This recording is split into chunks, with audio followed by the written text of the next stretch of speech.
Hello and welcome everybody to our brand new podcast. It's the first time we really get to do something like this where we're sitting back in a more official manner and we're talking about the latest news and I guess the memery, the drama, and whatever there is in between in Rainbow Six right now. And this is going to be a lot of fun. Of course, big thanks to Predator Gaming, who sponsor the podcast and make it all happen for our first episode.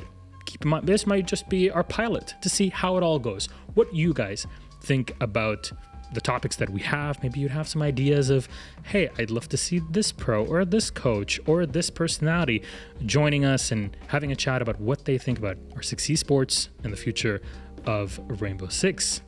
I guess not really as always, but kind of I'm your host, Milosh. With me on the podcast today are my good buddies and guests that will be flying home in just a bit.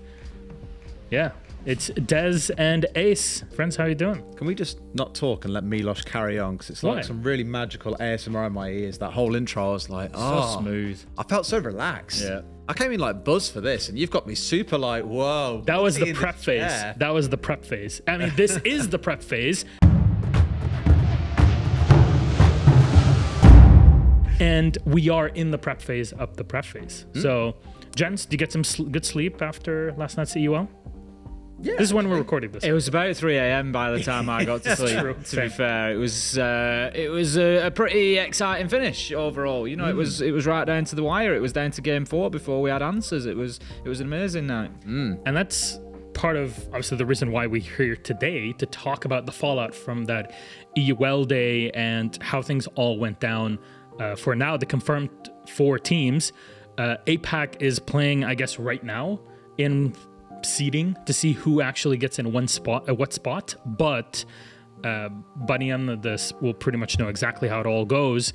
But we already know the 4 teams that are making it from all the regions. So that's what we're really going to be working with. So to break down the NA Major, our first major since Invitational 2020, that was 2 years and 3 months ago.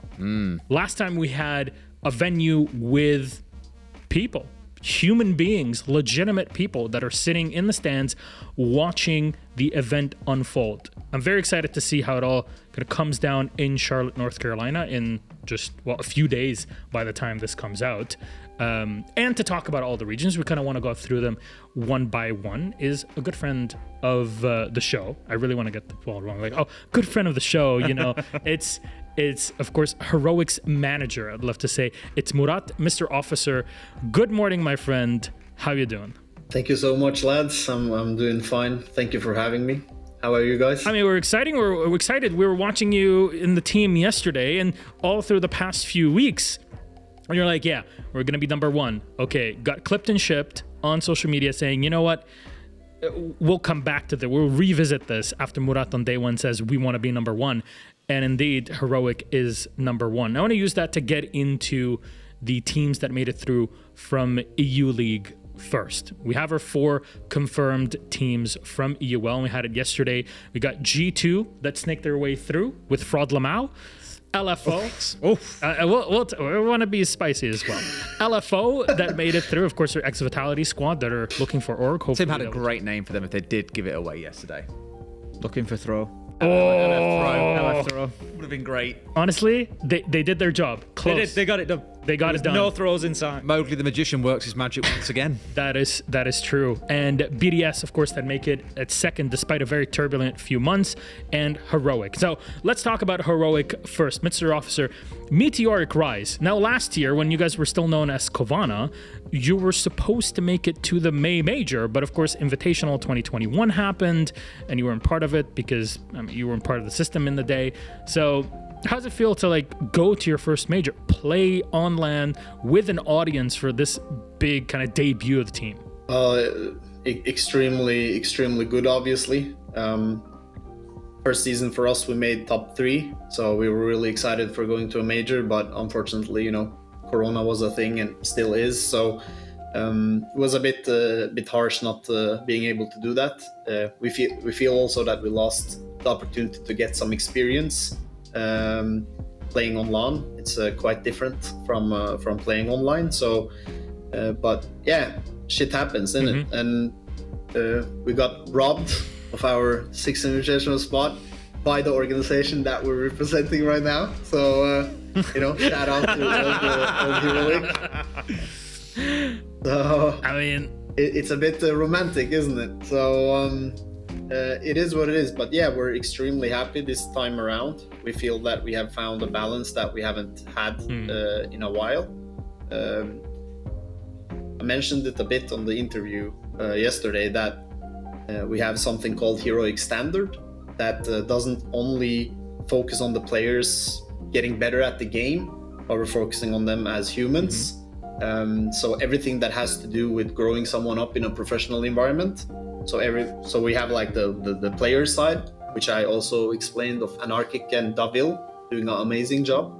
And then you have like the performance side, where I come in, but also the manager side, where we're providing them with everything they need. We also focus on them when it comes to content and how to build a profile and whatnot, because let's be honest, that's a part of being in this professional environment.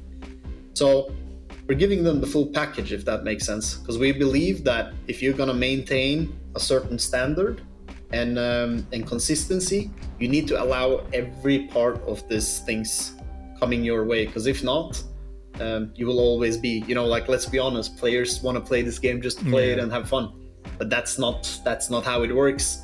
So the sooner you get used to that and accept that, the sooner you become like a full package of in the system. So that is what we're trying to do at Heroic, and it looks good so far. I mean, competing is what, a third of what you do as a player if you're looking at long-term sustainability. But you talk about package, Murat.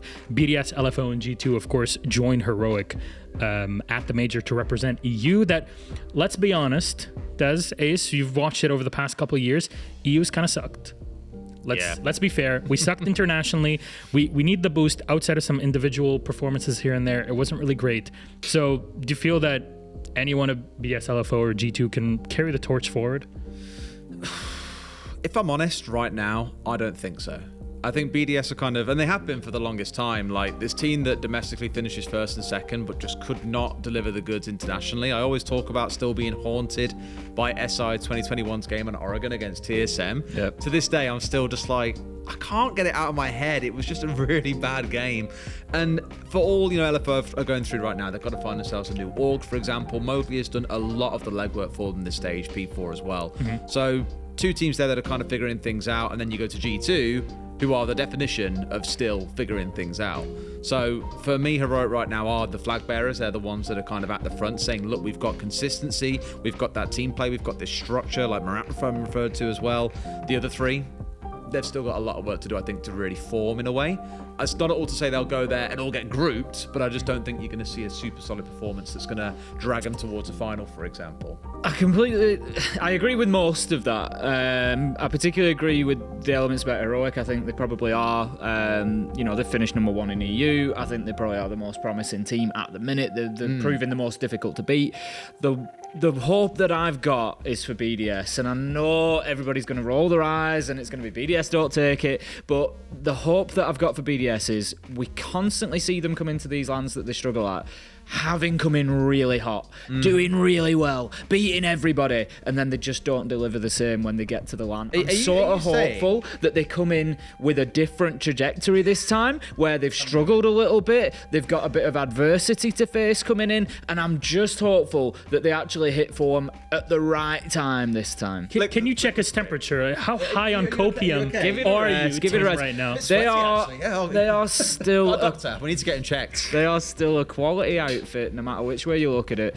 And I just hope that we see them have that slightly different trajectory. The team that I'd refer to, not immediately right now at the minute, but NIP, I've seen them do it a few times where they just have a terrible end to a stage. They have a terrible, and then they'll come into the Copper Elite 6 and just roll everybody. And they just hit form at the right time. And NIP were a very good team at doing that, at just turning up and delivering when they needed to. And I'm hoping that's what BDS have got this time. They've got a few good performances in the tank ready to go, and they haven't wasted them in EUL, so to speak, And I mean, look at the game. Maybe we get something out of them. Look at the game against G2 yesterday. Exactly that. Was that. Like, that was old BDS. What a better way that you could finish EUL than smashing G2 7-1, ready to go into the major. There's just a little glimmer of hope for me there. A little. It would definitely was a surprise because we're looking at, oh my God, you think BDS G2, no matter what format G2, it's always kind of a game that people will look at and say, I want to watch this. I want to see what's up. This is going to be a hot one. And then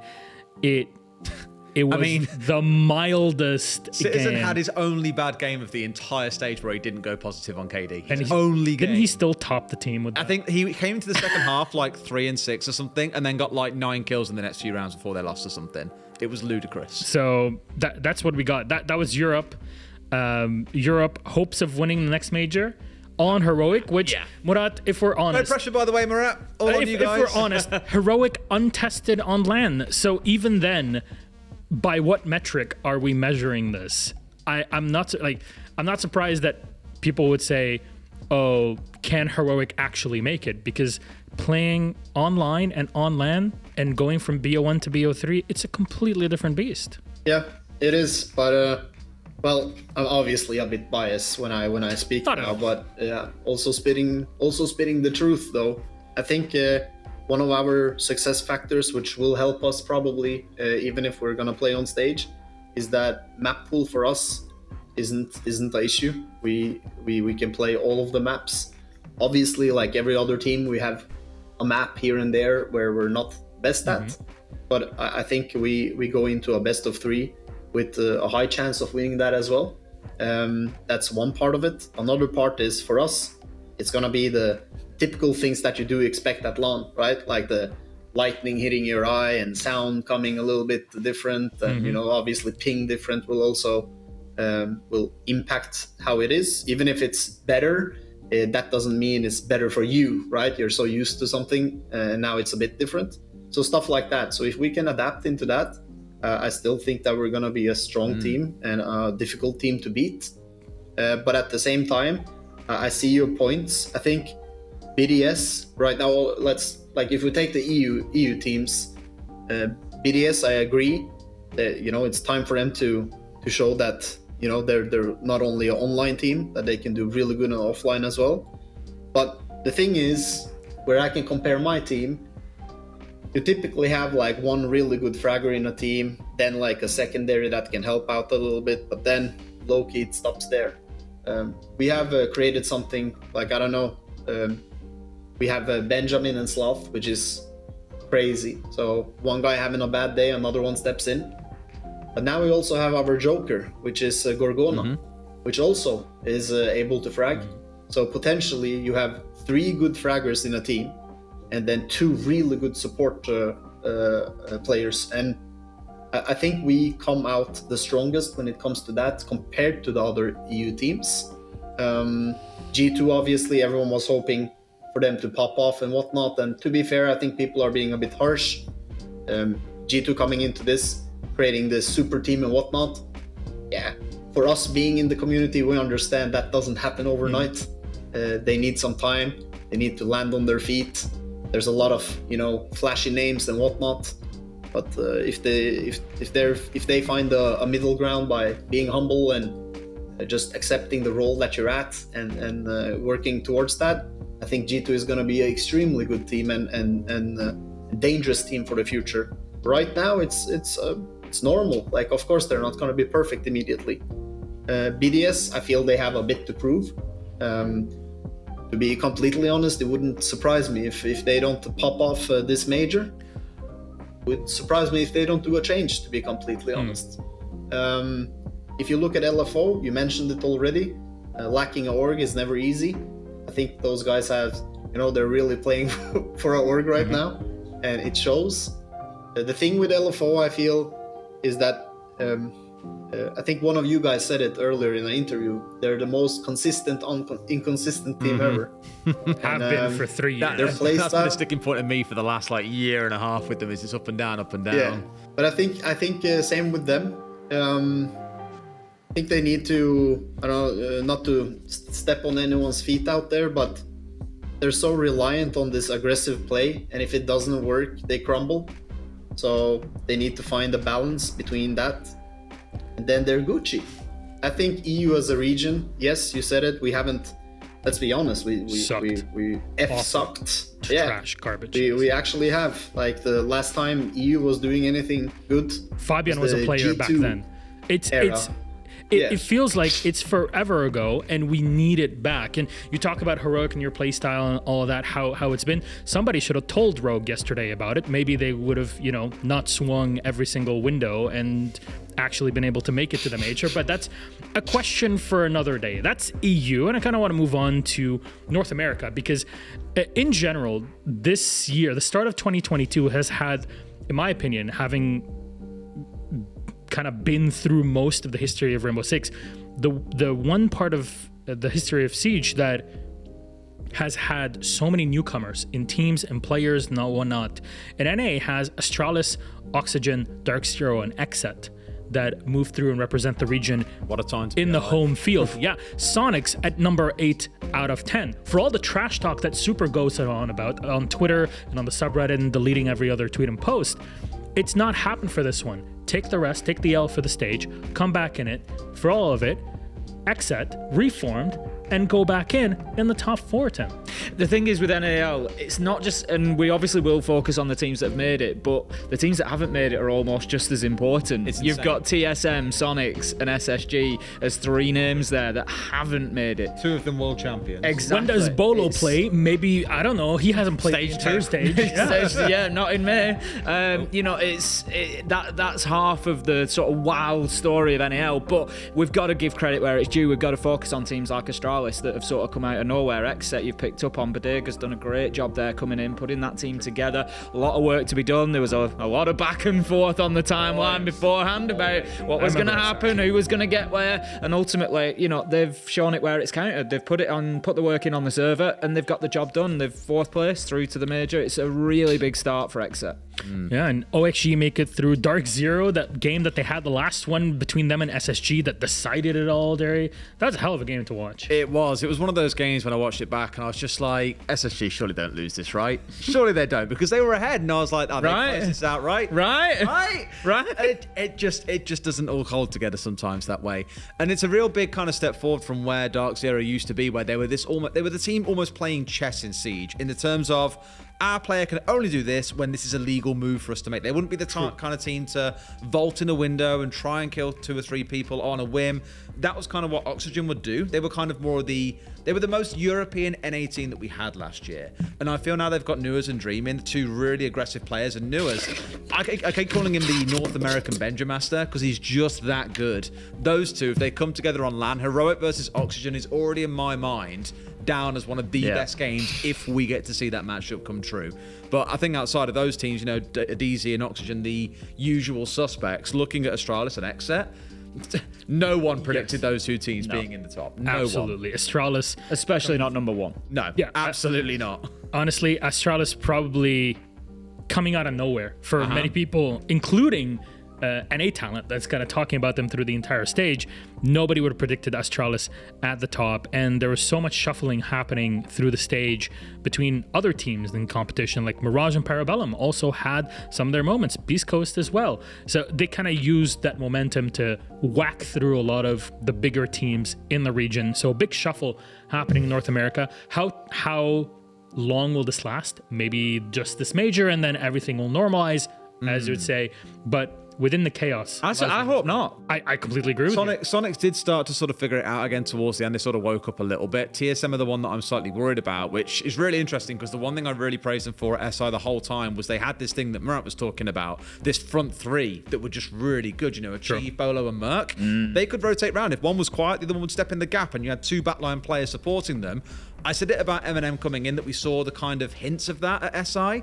It didn't really hold true coming into the stage, but where they fell down, Heroic have been that team that have now got that trifecta at the front 3 who are just unstoppable. And if you get past them, you got backline players and Uno and Grizzly who are really difficult to stop as well. Yeah. So I'm not at all trying to be nice just because Murat sat there on a screen a few meters away, and I'm sure he'd reach through it and punch me if he got given the chance. No, genuinely, they're holding that structure that has so far proved to be the winning formula for teams around the world. Yeah, I mean, look, Space Station. Oh, is it? We go back all the way to G2. Okay, G2 wins SI 2018, goes on the slump during the entirety of 2019. Okay, never recover from it.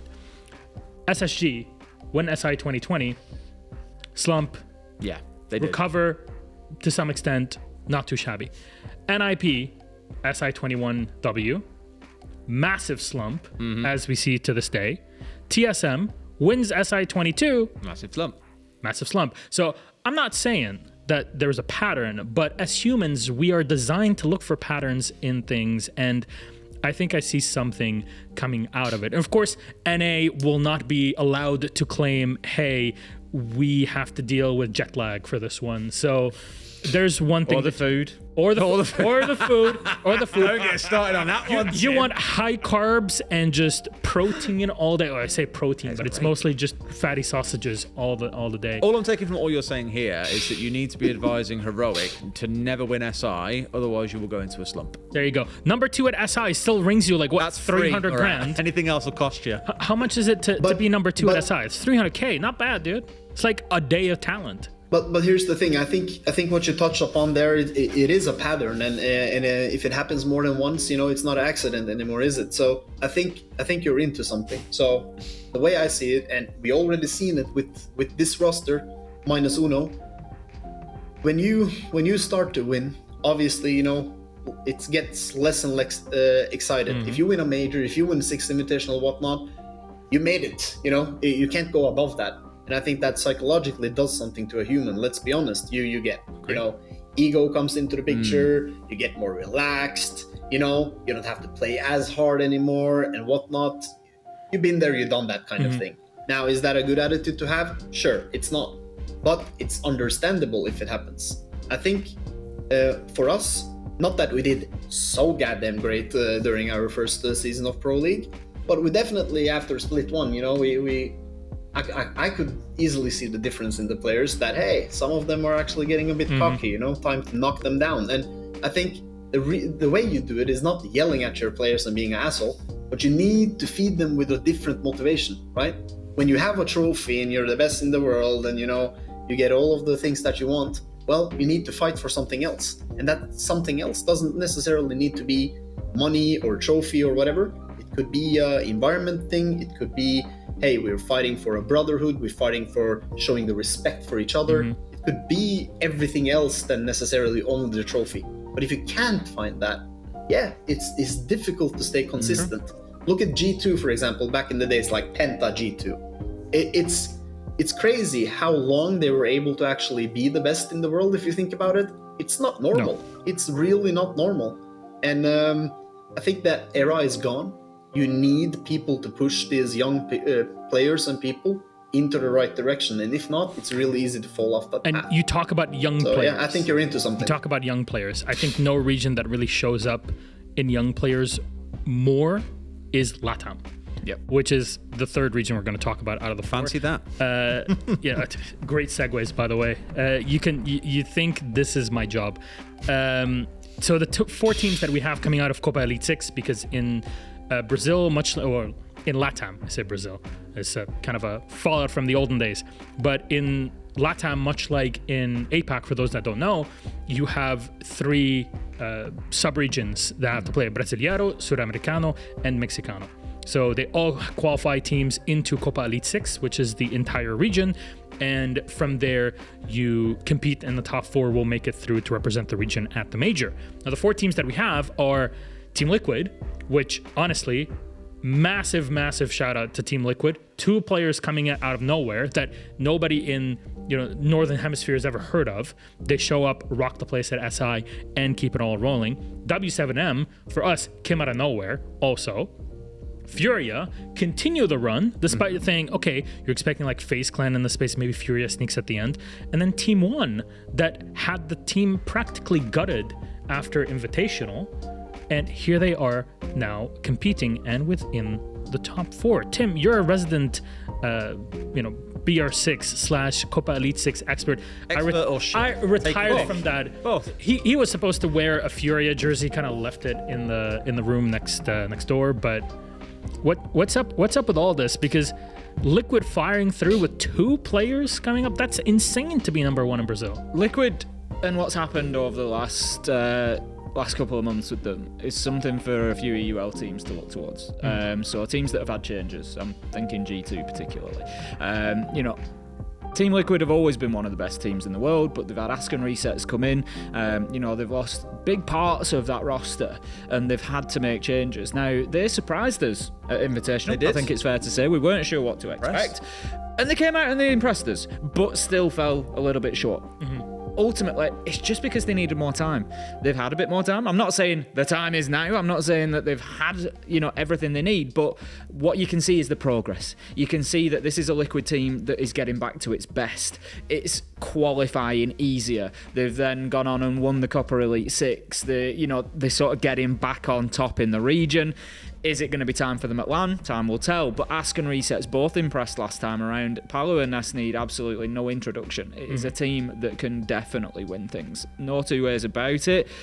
And it's something that I think, when I say G2 need to look at, I don't necessarily mean as a roster, as an organisation. I mean as fans. I mean as us as casters. I mean as the expectations that are on these teams. And they've been together 6 weeks, 8 weeks. It's not a long time. And Liquid, one of the best teams in the world, has taken 3, 4, 5 months to get to a point where actually we're back up to speed again here. And we're starting to really look like a threat. And Liquid certainly are a threat coming into this major. And this is all happening just as the world is recovering from being absolutely dominated by LATAM and specifically Brazil throughout. They've had a couple of months off and now they're back and ready to go again, basically. Yeah, which honestly, the recovery phase is quite good for Brazil, for LATAM in general. Now, W7M is the second team, someone who used to cast GDN and Volps, for example, on teams that were nowhere near as successful as we see W7M being right now.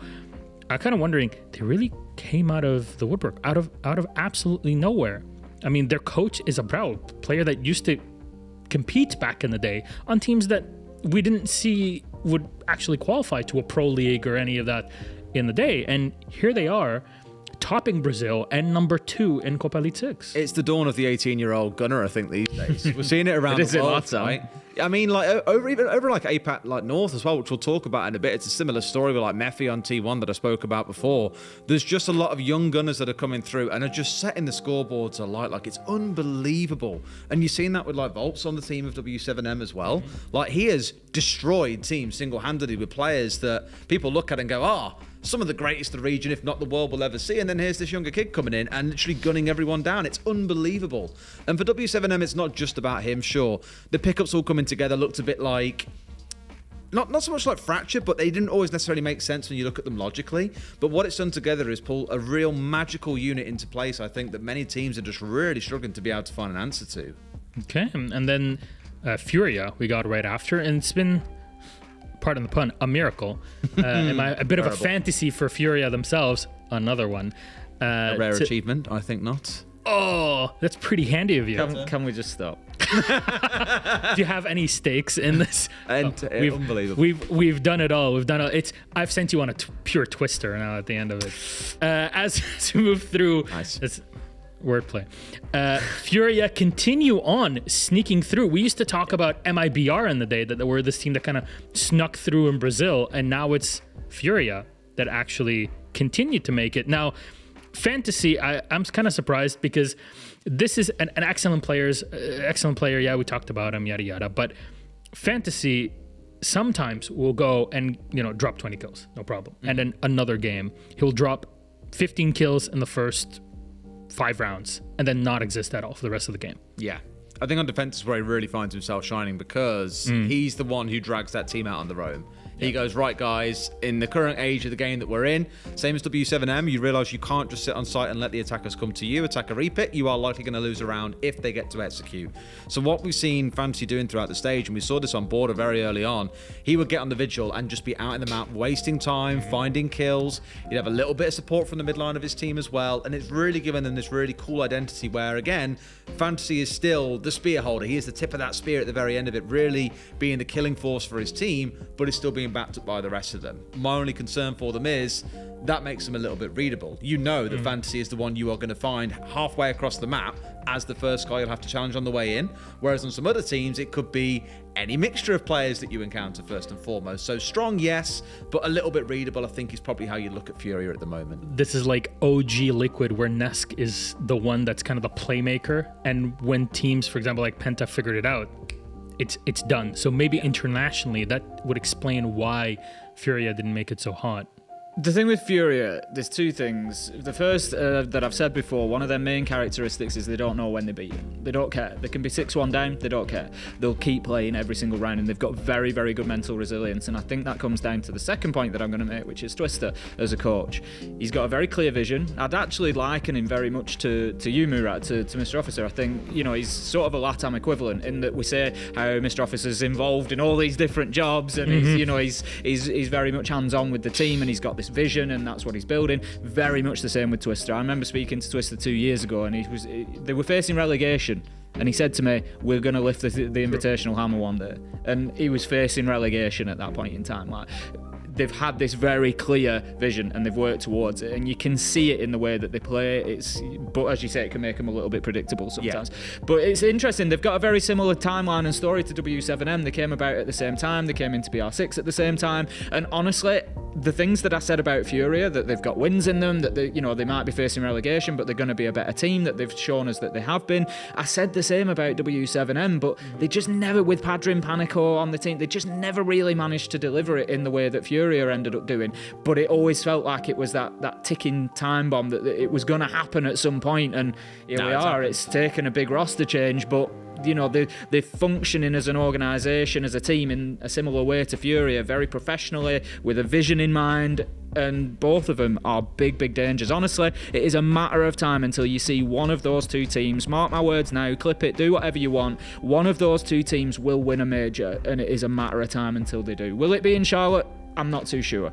W7M yet to be proven in best of threes.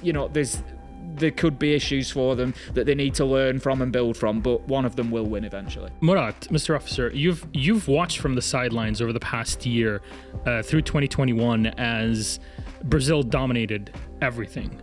Now, you never got your shot, but obviously you as a team, Heroic or Kovana, are watching and thinking, okay, what if we went to LAN? How do we deal with these guys? You're Is there right. anything that scares you now that you go to Charlotte and you're thinking, oh my God, we could actually be facing like these incredible teams that you just can't really plan for? Hey, to be honest, I think we came to this point by not thinking so much about others, but mostly about ourselves. But you're right, the only experience we have playing against these guys is when we're warming them up and whatnot, when they were at Invitational and Majors and whatnot. And to be honest, we're doing pretty decent against them in warm-up. I know that's such a lame thing to say, but because it's, I can just see a Dez thing. Dez is always one that's like, oh, you beat him in scrims. Yeah, we beat them in scrims. No, but we're keeping the level at least. Yeah, that's a humble way of looking at it. And I think, so therefore I'm not too scared. If there's one team I'm a bit scared of, and I think I speak for the entire team, is that W7M. These guys, like you said, came from absolutely nowhere. They're the underdogs. Well, they were underdogs at least, much as us, to be honest. And it's going to be interesting to see if we ever end up against them. I don't think that will happen in the group stage. I don't think so, at least. But if we come past that, it's going to be interesting to see.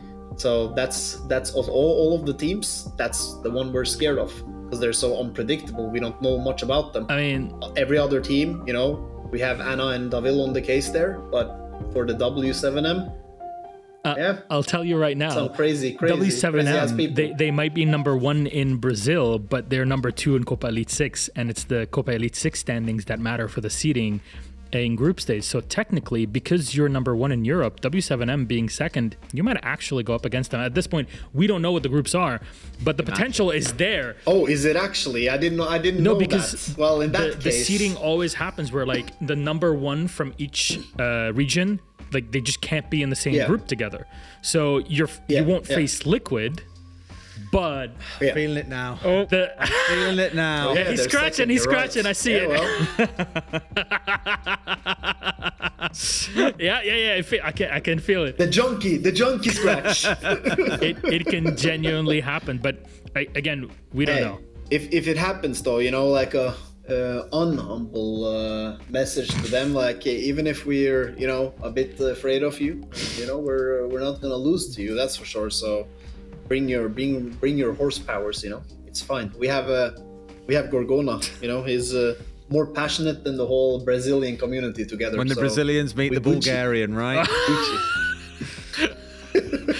No, but I think it's a fine line between being afraid and having respect. True. Obviously. And we have respect for them because they're so unpredictable at this point. So it's going to be interesting to see. I think Brazil would respond. You're talking about bring your horses. They'll tell you mira ta cavala, as they always go around. This kind of leftover from Zig's old days, where we're ready for you. We're the prime breed horses in this one. So honestly, I would be excited no matter what. Just a quick comment on that. Like obviously, LATAM has been really good lately, and props to that. Like they really deserve it. But here's the thing: I learned something from my brother Alemo. So there's a thing that they say in Brazil, that's life snake.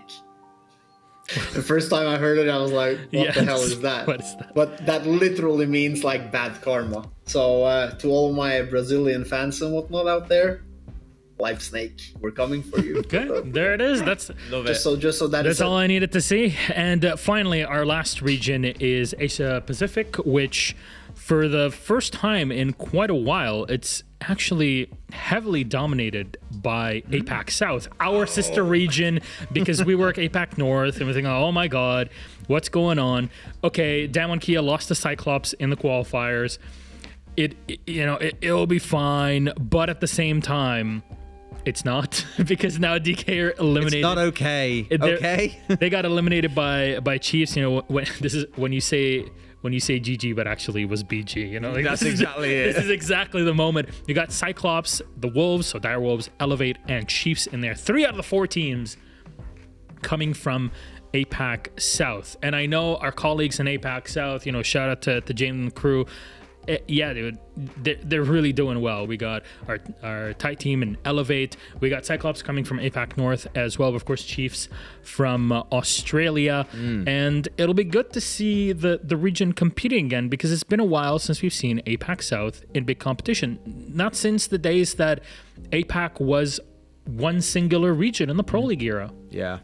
I'm quite excited about it because, obviously I'm a little bit gutted that particularly Damwon Kia haven't made it. Yeah. I'm a big Damwon Kia fan. Korean fans are living. I've really tried to sort of push the Damwon Kia hype train, but, I've had to come to terms with that. Cyclops have been, in honesty, probably one of our least consistent teams in APAC North, if anybody's wondering what to expect out of them.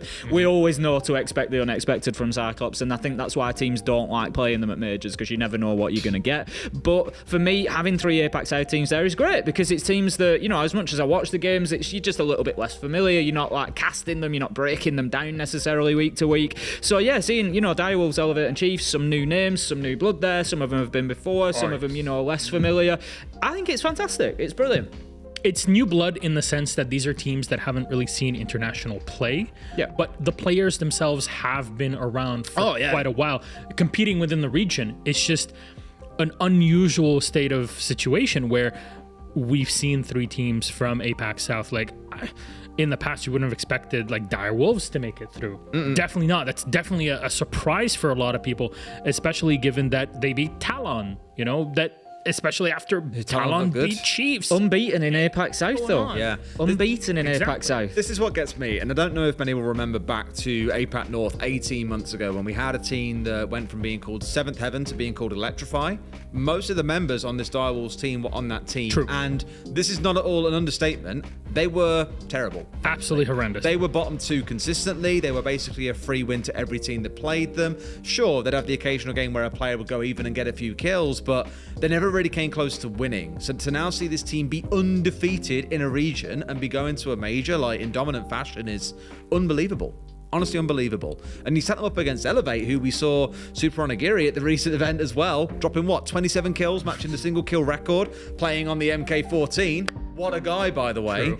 They've got some real good players in this region and some surprises, I think, that are going to catch a lot of teams off guard because, like Tim said, you haven't seen a lot of these teams before. You haven't seen a lot of these players. People don't know what to expect.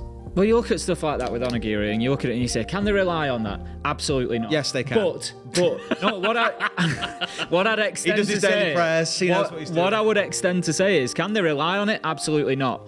Will it happen again? Yes, maybe. 100%. No, yes, it will. That's the reality. Is that no, they can't rely on it, but we know that there are a number of players in those lineups that are capable of those sorts of numbers, those sorts of performances inside of the games on the big stage. And I am telling you now, again, there will be surprises that will come out of APAC at Charlotte. Fact. I just love that Cyclops are still there because they are True. like I was they gonna are say. the throwing of the cat amongst the pigeons. It's like Yeah, they teams are like, right, ready for a good serious tournament here, guys. It's going to be really on point siege. We're familiar with this. We know what we're coming up against. And then they take Cyclops to the cafe. And what a mistake that would turn out to be. Every window's getting jumped out of. They don't care. They're off site, all 5 of them. They're an absolute nightmare to play against. And no team enjoys playing versus them because you just don't know what to expect coming into a map. So I'm quite liking that actually they're at APAC North represented. I don't mind. Remember 2 months ago when he came in and we're like, wow, Cyclops really suck this stage. And then here they are doing the wild stuff, jumping out a window. They're LFO.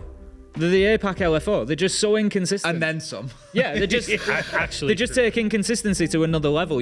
I've said this throughout APAC North stage, like you just don't know which Cyclops are going to turn up. Yep. You really don't at the minute. They're either world beaters or they're going to just roll over. It's weird, but against Elevate in the bracket, absolutely. Yes, what? I just have a question because obviously I'm not going to sit here and pretend that I've been watching so much APAC because I haven't, to be completely APAC honest. South. Do you watch APAC North? Disrespect, I know it. but I'm not starting my preparation before like this week. So, but when that is said, if I can ask you guys, like I remember from back in the days as well, APAC has always been, the region that is like so unpredictable, and they, not always run the meta and whatnot. Like, would you say they're a bit the same still, or is it I think they've settled. I think they've settled a lot bit? in the last 18 months. 18 months ago, I'd agree with you that the game plan was get chaotic, get out in the map, take gunfights, disrupt. Sure. Yeah. I think now, especially Dan Wonkier, have kind of ushered in this new age in APAC North, where actually being that structured, composed team is the way to play. Teams like Sandbox, for example, will very commonly run like a dual roamer setup with a man supporting in the middle and just pull back halfway through the round. It's like clockwork now. Yep. Whereas 18 months ago, you just would not have seen that be a thing. So although the region is still in, and a good number of teams got some work to do, I think those that you're seeing go into majors now in the top 2, top 3 of the sub-regional leagues as well are much more with it than what they would have been 18 months ago. they're playing much more what I would term international siege. Yeah. Rather than the crazy APAC, they've brought the Hibana shotgun. We're not seeing that now. They're looking at teams like TSM, they're looking at teams like Heroic BDS, they're looking at NIP. What are these guys doing? Why is it working? Why are they winning? And they're replicating it. I'm not saying they're copying it, but they're factoring it in and they're playing that more recognisable international siege. And guess what? They're doing it really well. Yeah, I think that's such a normal thing though. Like same with us. Like early on, we were also looking a lot at the old Empire, obviously, and looking at how they played because they were so consistent in everything they did, and they didn't give a f about nobody. Like you knew exactly what they were gonna do, but you couldn't do shit with it. So, and that was I remember that. So especially on Consulate back in the days as well. Like Jesus. You knew they were coming at me. Everyone knew, but you just couldn't stop. It was impossible. I'll tell you one thing though. If an APAC team makes it out of the groups, which is a big if we're looking at things right now, and they go to a stage, I think even an NA crowd will cheer. So this is something that not many people have experienced because it's been so long since the last event. But the crowd having it on your side, you kick off. Genuinely you do, and you feel it as a viewer when you're at events. You've felt it yourselves, but knowing that, for example, Cyclops making it through, or had Demon Kia made it through to the major, maybe played outside of groups, They'd have had so much support. a couple thousand people in North America screaming your name and just going wild, that really motivates you. And I'm just wondering, how do you prepare for that as a team? Because it's something that you can't even factor into. How do you objectively account for the impact of an audience that you haven't had for ages now, Murad? I'm not exactly sure how to answer the audience part, but one of the things that we work with closely in this team, even if it comes out a little funny, is we try to normalize situations. You scream at them the entire day just to help it out, right? No, not like that. But I'll give you a good example. Like I'm a bit unorthodox in my coaching, that's for sure. But I try to normalize situations. So if there's something that is a bit typical cringy for a young player or whatever, I try to do it as much as possible until it becomes a normal thing. So we even talk about, and I'm not even kidding, I'm not going to mention names to save his face, but we even talk about certain things like, hey, how will you react if a fan comes to you and says like, hey, you know, bang, you know, give me an autograph on my breast, for example, right? And Des won't do that, we promise. You can promise whatever you want, mate. I ain't guaranteeing nothing. No, but if you think about it, it's nothing people talk about. You should, in my opinion. But shit like that happens. Yep. It really does. And if you get like completely froze by that situation, that can impact you in your game later as well, going and thinking about that and whatnot. So that was just one example, obviously. So we talk about possible situations that might happen that the boys haven't experienced and whatnot, and put them through like a mindset of like, okay, how do you think you will handle it? And then it has to be shown how you will handle it. That's another story. But so the same with the audience, right? We try to, it's not like we gather the whole heroic family in a room where everyone is like, yeah, when they're playing, and try to replicate it. It's just a mental journey of like, hey, it's gonna be a lot of noise, there's gonna be a lot of people, maybe you hear your name, you know, will you be happy, will it stress you and whatnot, and just take them through that mental journey. I think that is a good preparation for situations like that. But honestly, I think it's, you know, I envy the boys for this. I really want them to experience that. They deserve it. So for us, we look at that as a privilege instead of a hindrance. Yeah, it's something, given the fact that it's been almost 2.5 years since the last audience event, any team will struggle with that. Yeah. No matter, like, even if you're looking at SSG that have played in the last, you know, event, like everybody's going to struggle. Most of the teams that have made it through have never had an audience in front of them. So it's going to get shaky. And that's going to be part of handling a LAN environment. We talked to Omerta and M&M at Invitational saying, yo, you guys, you know, you have to wake up in the morning, you have your prep, your event, all of that. And you have to get into this certain mindset as a team that you're there to compete. So you're prepping your sleep schedule for it, your schedule for practice, your chat with the team, all of that. You have a very strict regimen to follow when you're on LAN in preparation for it.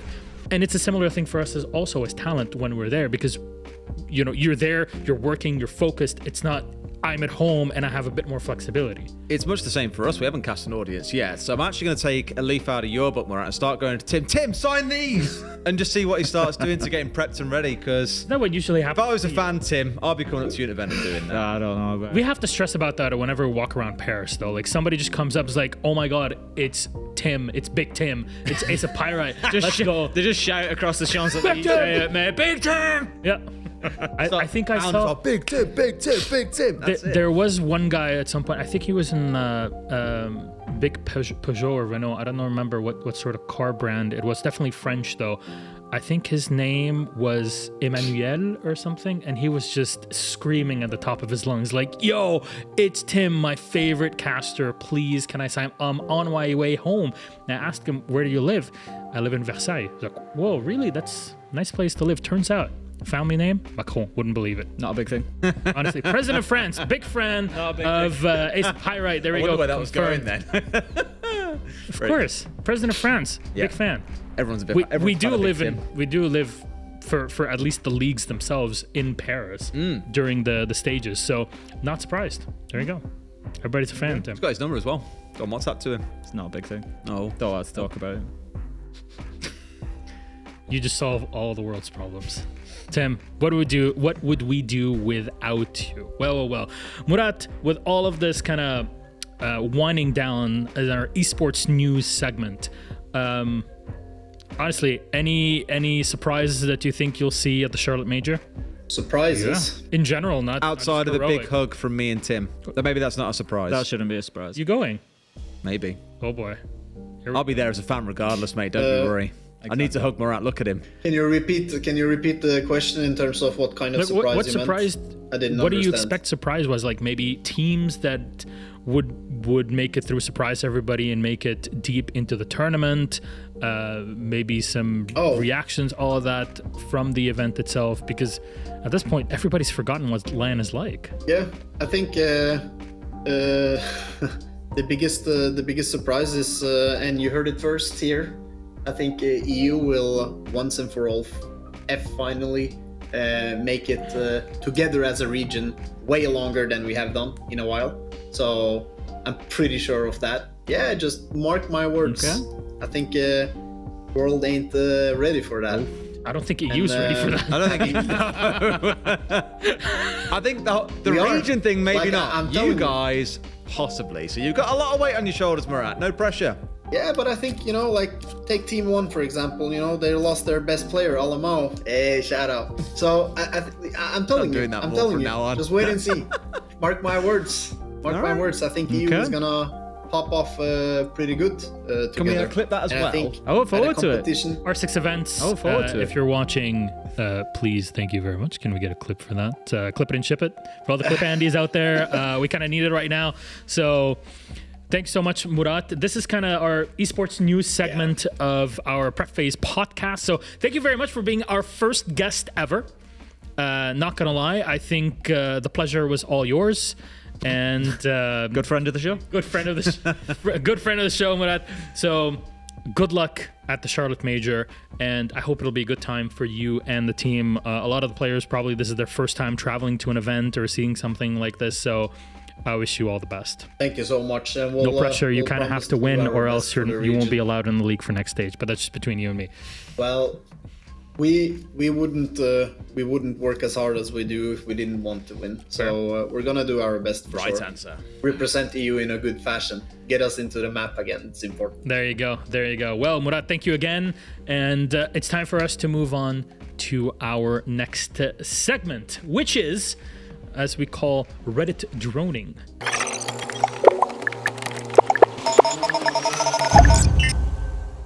Again, this is our pilot episode, so we're going to try out our format of here's the different ideas that we have and topics that we want to talk about. And this is the part where we talk about the topics that you wanted to talk about, because our good friend, friend of the show, AceOfPyrite, we hope so, Tim Lever, has made. No, I'm a Tim foe on here, not an ally whatsoever.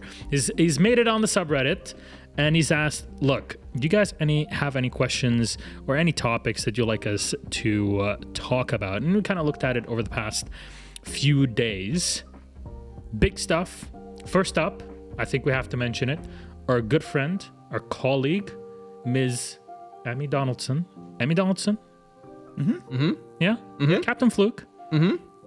Gaming Awards winner. Yeah, it's very cute. There we go. Hopefully we'll have Emmy on the Prep Phase podcast in the next few weeks, or obviously in the next stage or something like that, because we'd like to talk to her about the trajectory and the whole situation we're in. So congratulations to Em. We're very proud of her for what she's doing, and very proud of her to have her as our colleague. But Tim, now on to the subjects.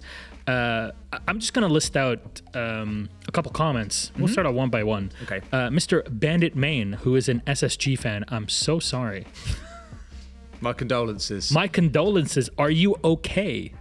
It seems like SSG fans that just joined in SSG fans were DC fans back in the day, but they swapped over to being SSG fans. So sorry for it. But he's saying, or they're saying, BR better than NA, which is way superior than EU, which is kind of equal to APAC. And the big thing is, my opinion, if you can manage to use Attacker Repick well, you'll fare much better than if you neglect it. Wise words. Yeah, I mean, I think region-wise, I would possibly agree. I'm not sure how. Not sit on the fence about it. Come on. I hard agree. I actually think he's got 100%. No, the only thing that I was going to say is I'm not sure. Obviously, we've seen NA have a good performance at the Invitational with TSM winning it. I'm honestly not sure how well they're going to do at this major. As a collective region, though, yes, I think that assessment's right. I think that they may be. if we're looking at a scale where we're saying we've got LATAM and NA and then EU and APAC, I'd maybe slide NA down this way a little bit and say they're a little bit closer to EU and APAC, and that LATAM, I think we're going to see a little bit of superiority from them again. But overall, I think you're probably not a million miles away, Mr. Bandit Man. In terms of Attacker Repick, that's an interesting one, because have we seen it have a huge impact on the games? I don't think we have overall. I think it has an impact. I don't think, that teams are necessarily coming out and getting free rounds because of it. There's obviously the Ying thing. I know Des is putting his finger up. I'm not even going to talk about that. He's not interested in Ying, that's good. No. There's obviously the Ying element whereby we've had them sort of cheese plays where teams will just flip to a Ying line out and they'll get themselves around. And so on. Yeah, and it is attracting more Warden picks for that reason. You're having Warden picked up just as preempting it to, put teams off from doing it. So it is impacting on the lineups. Do I think it's like absolutely shaping games at this point, or is it going to shape games at the major? No, I think it's an important tool. I think it's something on particular maps, Clubhouse, I think it's very effective on. But I think it will have an impact. Do I think it'll completely shape the winners and losers? No, I don't think it will. I'm kind of in disagreement, because I feel what everyone looks for when they think of Attacker Repick is they think about these big flashy comps, right? Bringing along the Amaru, the Ying, things like that, the things that completely transform how a round is played. They cheese the team, and it's like, oh my god, they've used Attacker Repick so well. The strength in Attacker Repick is in the minutiae, I think, where you're changing over and bringing a certain soft breacher, or you're changing to bring along a lion, or you spot that you're on a different site, so you change a couple of operators. Maybe your hard breacher changes from an ace to a Hibana instead. And those things look really insignificant, like it's hard breach for hard breach. Who the hell cares, right? No. Often what it is coming down to is on most maps in the old way of playing it, you have to run the same lineup through the whole attack in half, and it's kind of not perfect for any site, but it does the job that you need across all sites, because you don't strictly know where you're going. Whereas now you can change out the hard breacher, you can change what soft breacher you bring in, you can bring along a couple of claymores here and there if you want to, like we saw from Heroic just yesterday. Actually think about them bringing 4 claymores and a nomad, right? True. You look at it at the time and think, not really a big deal. They're just playing a pretty standard lineup, sure. But for the site and the specific changes they've made, it is a massive deal in terms of how that round then plays out. It's small changes, and this is what makes it difficult for us to quantify the impact of Attacker Repick, and I think people in general, is that a singular operator change might not feel like it's a massive swap, but when it comes to how that operator is positioned, who is playing that operator is also something that you just cannot objectively measure. That impact is something that teams, if they were to exploit it properly, but that's a big if, and it's a moment. It also has to do with their opponents also making a mistake on the defense and being capitalized upon. There's so many moving parts and variables that it's, in my opinion, nigh impossible to quantify. Look at Heroic yesterday. In round 1, they had Gorgona playing on the sledge, and I commented saying, it's kind of weird, actually, because, Benja has been their soft breacher. He stole that role away. Gorgona was playing sledge. I think, actually, it was in round 3. But back in round 1, it was Benja playing on it. So they've changed around who's playing what in what round based on the needs of what they want to run with that comp. Again, you're not going to see teams risking that if they don't know what site they're attacking into in round 1, because with Attacker Repick, you have that level of flexibility. So it's not just about the operators, it's also what ops are what players playing. So there's an extra layer of depth beyond just the ops. It's also what are the players playing in a given situation as well that's really interesting. You know that I love a good stat, and we haven't seen any stats on it yet. And that's something that I would love to see some stats. It's maybe something that could be done over the major, because it'll be a reasonable sample size of rounds, whereby, and I think the way it needs to be broken down is 1 attacker repicked, 2 attackers repicked, 3 attack. I think it needs to be recorded in that way. How many rounds have 3 attackers been repicked, and then what's the win percentage for the attacking team? And then I guess what composition? Yeah, what site, I'd like to see that and say, right, where we have, 1 attacker repick is actually really effective, whereas a 5 attacker repick is barely ever winning a round, or, that sort of thing. It'd be really interesting to see. Yeah, definitely. Trying to quantify it is genuinely a full-time job for multiple people. Yeah, 100%. There's a lot of depth. I love taking down my live stats, but I am not tracking 10 to 20 operators per round and change. You need a professional statistician and a team of them to track everything via API and then extract the data to then correlate the multiple variables, because there's like a dozen variables that you have to talk about in here. Yeah. And then individually lay them out, and that will change from game to game and from team to team, and suddenly it's heavy.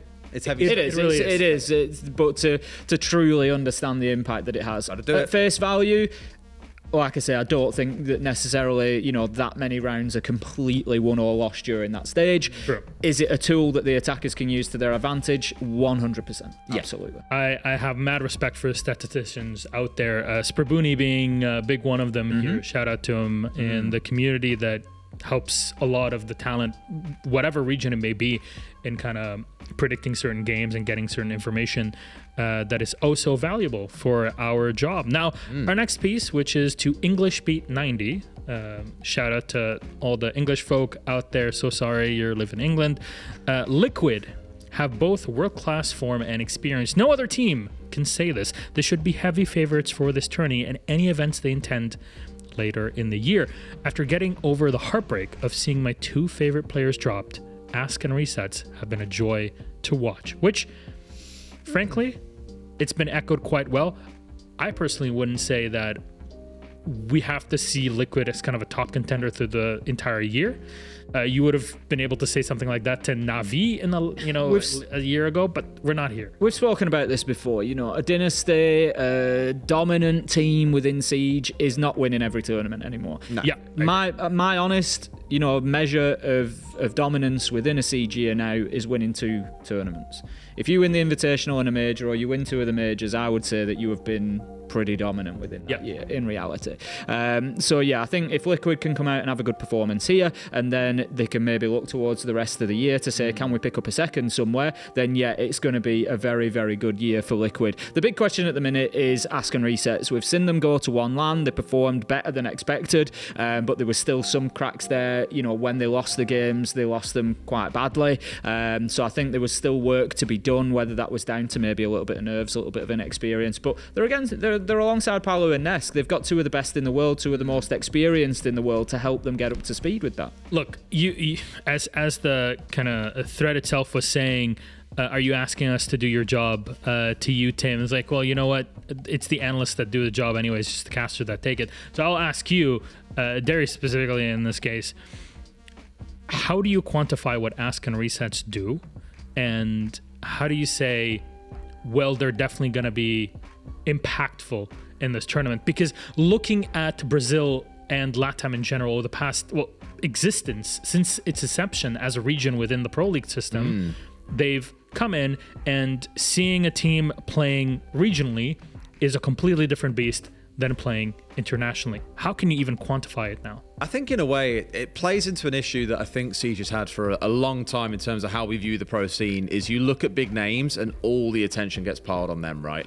At this team, no one's really talking about Ask and Resets. They're all talking about Nest. They're all talking about Palu. And Palu, rightly so, is to many considered to be the best player in the world, was voted as such as well in CGG. Honestly a phenomenal player. Resets, though, I remember having some really big games on Zofia at the last competition. Like one map, I think he dropped like 18 kills or something ludicrous. Like, they're not bad players, but the issue they'll always face is they'll always kind of be seen as secondary to Nesk and Palu. It's their story. Like Tim once said, can you imagine a world where Nesk and Palu don't win a 6 Invitational? Like, that's ludicrous that the best player in the world, and arguably another top 3 player in Nesk, who, by the way, this week just hit 4,000 career kills, they are 2 of the best players in the world. And again, all the attention will be on them. So it's not at all to say that, Ask and Resets are background, they're filler, they're just holding a spot on the team. They are clearly very good and able to provide as well. But do I think they're the be-all and end-all for this team? Not really. All the attention will be on that front line. Okay. Hot take from WTR 4444. Nice reference right there, my friend. I don't think any of the first place teams from each region will make it top 4 of the event. This was a really interesting one. I picked this one out because I thought that's quite a big shout, really. When we look at the top 4 teams, Astralis, I think it's maybe a fair point to make. They're unproven online. I'm not saying they're not going to do it. Please don't get in my DMs. But I think they're a really unproven factor.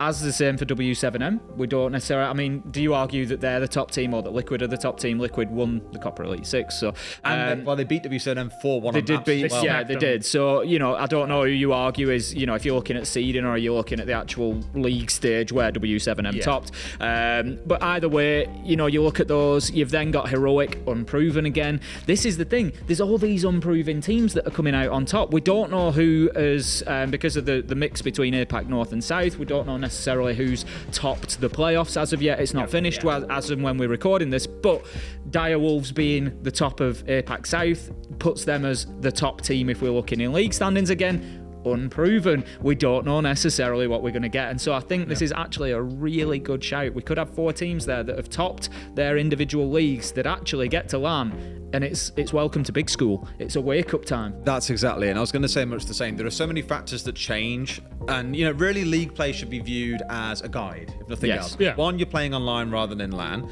2, the players are all playing in front of a crowd, which is massive in itself. Yeah. 3, for some players, this does really affect them. You're not playing on your natural setup. You're very used to your perfect desk at home. Well, I mean, we've seen users. You know what he's like with his tape measure, mate. He loves it. You're not playing on your own monitor. Like, lots of things change, and some players just cannot deliver. And I remember very distinctly a game that I used to cast before this one. I won't go into the name, whatever. There was a player that was considered the best in Europe in scrims. Would slap everyone for fun. No one could come close to him. Got into officials, worst player in the competition. He just could not handle the pressure. So it's not just your setup, it's also the mental space that you're in. It's not your bedroom, it's not a little side room that you've got allocated out in the house, for example. It is a completely different environment. So sure, you might be playing just fine in league play, and I'd argue maybe NA are best positioned to see some consistency, given they play on LAN as well. But still a lot changes when you're having to travel somewhere, when you're not on your home setup anymore. It's a lot of unfamiliarity. So I actually think that, maybe there's a good chance those top 4 teams, they aren't the ones that get to the final 4. And another hot take is Dark Zero's NA's best hope. Now, what? Yeah, honestly, that is... Now, okay, whoa. Yeah, hot takes, cool it down. This is nuclear level take. Dark Zero NA's best hope. Okay, there's no way I can agree with this. OXG want a word. Yeah, OXG want a word, number 1. And honestly, Dark Zero, ever since the first LAN event that they qualified for, realistically looking at Pro League finals in Japan, in way older fashion up until now, Dark Zero always seen as the team that they might make it to a LAN, but when the pressure is on, they'll almost always falter. And that's the problem. Yeah, it's gave them BDS in a way. Yeah, you gave them up, a couple seasons to rest up, a couple years, and now it's been too long. For how long will you keep it up, believing in it? We did the same with LFO and their Vitality in the past. There is a point where, from a purely numbers game, you're supposed to say no. Now it's on you to actually prove it, rather than I'm just going to keep making excuses for you. Yeah, I mean, looking at NAL as a whole, don't write off Xset either. I agree. Honestly. And the reason I say that, they've got Kino there, who we know is a quality player. But also, I'm looking at Bodega, and Bodega knows what this is all about. So when we look at the teams that are unproven at LANs, unproven in those environments, you look towards the coach, because they're the ones that prepare the team for the environment, as we've just, we've discussed. And so Bodega's going to be coming in there with a lot of experience for that team. He's going to impart a lot of wisdom, learn from previous He'll be events. their best cheerleader. Think about him screaming behind you. You'd be so pumped and gassed going into that game. We've all seen how Bodega is at tournaments. Amazing. He will fight for his team every inch that he can as a coach. And so, yeah, absolutely, don't write off Xset. They might be unproven. They might be not knowing necessarily what to expect, but Bodega will have them prepped. So I think, I'm not sure Dark Zero is the best hope. I think there's certainly some other strong I will give them contenders. some credit. They're a little bit more open than they were before as a team. True. I feel like they're kind of clash as to who's playing entry. Is it Hyper? Is it NJR? They've sort of started to figure that out as well. The team is starting to solve the problems that it identified, I think, 9 months ago. Yeah. And we did say at the time when they'd just come together, okay, you're at the next major, you need more than a few months to really start pulling things together. You've now had that kind of at least 6 month window together where you were expected to have things figured out. We said much the same about BDS as well, coming into SI. All kinds of circumstances around that, but they'd had bias with them since Mexico. That was about the time you wanted to see them kind of get things right. I feel for DZ, this is also that kind of ring of the bell. Yep. Is now's your time to get it right. I mean, you talked about Palu as a top player, NJR and Pambazoo. A lot of people look at them and think, oh my God, these guys are excellent. There is a lot of quality. There's in the team, so much talent on Dark Zero, but it's all working together is the big question that people always have on their mind. Yoka is a player that some will talk about, and Exet also, and how everything. Newer's on OXG. Newer's on OXG, Honestly, exactly. He's going to light that scoreboard up by so many teams. You see the people we're talking about, and a lot of the teams that we're looking at. 3 players have played in the pre and leading up to SI 2020 era, and then 1 to 2 players on average. In that case, 1 to 2 players will be from the post 2020 era, and I don't just take it there as SI 2020, COVID and all, but also it was a big inflection point. This was a moment for adaptation for teams, because now you're playing online, you're playing in a different system globally, and you had to adapt. And part of the adaptation is adding a lot of new talent that makes up a quarter to a third, even a bit more, up to 40% of the talent that is playing at the major. If that's not a big shift, the last time we had a big shift like this, we're talking year 1 players being phased out into 2018-19. The future is now. The future is now, and it's been 3 years in the making. Yep. Agree. This is the time to start seeing it. Realistically, this is the time. This is the big tournament. This is the future. This is it now. This is the future of Rainbow Six. The future of Rainbow Six talent as players and as coaches, support staff, all of that. 2022 is a rebirth. The fact that we go to events where there's an audience, that's a huge, huge, huge shakeup. Yep. Number 1, glad we're coming back to that, of course.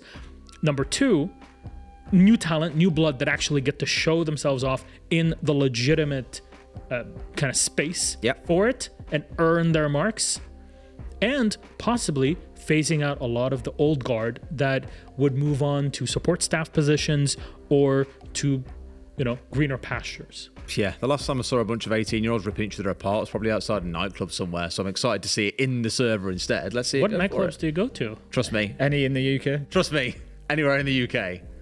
I'm just ready for it. I honestly think, again, I spoke about it already earlier on, that all the fresh blood we got coming in, a lot of teams are kind of saying, okay, we've got to give them a chance now. Like Benja, when he got picked up by Heroic, a wonderful example. Look how genius that turned out. And Murat isn't here, and you're still talking about Heroic. What's going on? No, because genuinely they are the flag bearers for EU, the only team that right now I feel can really deliver. So fingers crossed. Everybody else sucks. But across the whole world, in every region, Volps, of course, we spoke about for W7M, Mephi for T1 across in APAC North, Newer's coming in for OXG. These are the names on everyone's lips. And there's a reason why the teams that are willing to take a risk on these younger players and not just go, they never play in the comp set. I sound like Fabian. They don't play in the comp setting. They don't know about the game at this level. I can't risk my reputation on that. They'll be the ones that are kicking themselves in 6 months' time when they're nowhere near a final. Yeah, you got to give this new talent a shot, and 2022 is very much, and to go off an EOL on this is the Phoenix Rising. I do really sound like Fabian saying that, don't I? That was him literally last night. He literally last night was talking about that when kind of prepping his stack with Fresh. I don't know if they ended up playing Ranky after, but knowing Jack, it possibly happened, or Fresh is on his way home or has already arrived home instead of sleeping straight on Ranky. Honestly, the man has a problem. We need to help him. And its name is Fabian. So there you go. Did you know he mandated that it had to change from the Fresh and Friends stack to the Fresh Fabian and Friends stack? I'm actually surprised that Fabian agreed to keep Fresh's name in it. I mean, come on. Very true. Very true. We love you, Fabian, but very true. Yeah. He can be, bit of a diva when it comes to it. So that was our Reddit droning segment. What we'd like to do more of this in the future, and we had this planned over the past few weeks. We wanted to really take hot tweets on the TL. We were scanning it last night in the morning, seeing okay, is there really going to be something worthwhile to talk about? Didn't seem like it, but in the future, want to do more of that. We need to get a hashtag. I mean, not even a hashtag, but seeing, okay, and then we could just search it. Penguin Prano going off, or mostly Prano going off on his own. Prano getting spanked by Pengu, you mean? True, which, to be honest, I wouldn't mind that. So that would be something to look into in the future if we had more of it. I mean, you've seen his hands.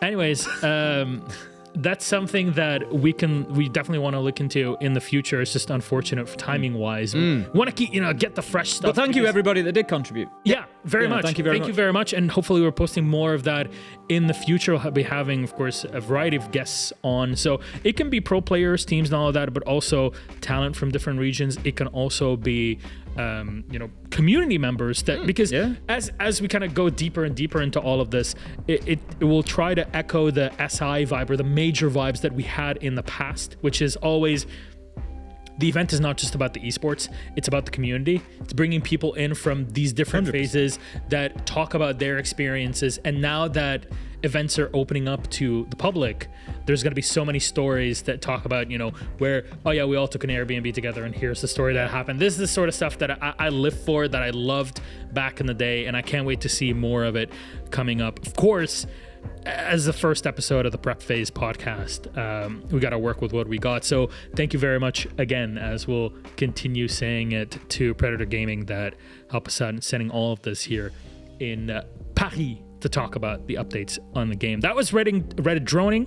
We'll talk about that in kind of the future, what future topics we'll have probably after the major.